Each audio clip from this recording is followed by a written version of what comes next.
네, 반갑습니다. 골든마우스 인사드립니다. 투자 시장에서는요, 상승세가 오래 지속되거나 하락세가 오래 지속되면 그러한 추세에 취해서 분위기를 잘 살피지 못해서 오히려 낭패를 보는 경우들이 있는데요.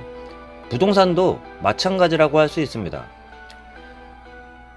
매매든 전세든 동시 약세를 보이는 적이 부동산 시장으로 따져보면 그렇게 흔치 않은 그러한 시장이라고 할 수 있는데요. 그만큼 고금리가 되면서 부동산 심리가 악화됐다고도 할 수 있습니다.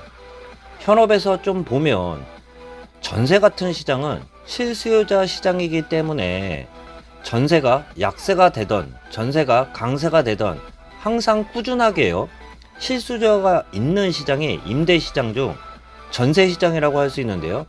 요즘 보면 전세가 나가지 않아서 여러 군데 부동산에 매물을 내놓으면서 같은 동, 같은 층인데 같은 물건을 부동산이 10개 이상이 한꺼번에 매물을 올리는 경우들이 종종 보입니다. 예를 들어서 제가 있는 지역 같은 경우도요, 약 46평형 아파트인데요.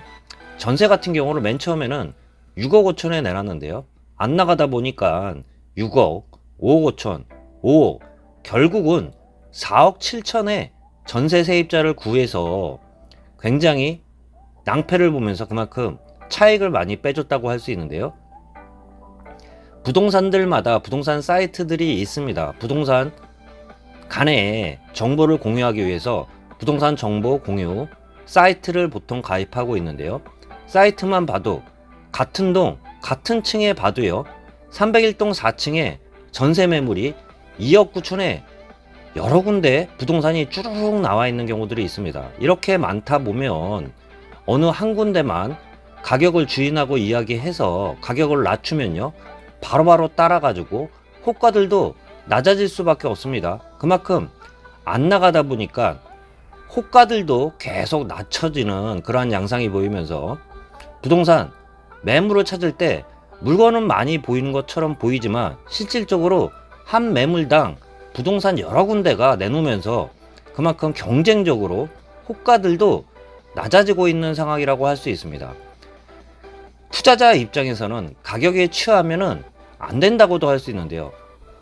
지속적으로 상승을 하면 상승장에 취해서요, 부동산 시장을 잃지 못하듯이 지금은 반대로 하락장이 급하게 이어지다 보니까 하락세에 취해서 호가들도 그만큼 낮아지고 있는 그러한 양상이라는 말씀 좀 들어볼 수 있습니다. 그렇지만 부동산 시장에서 일선에서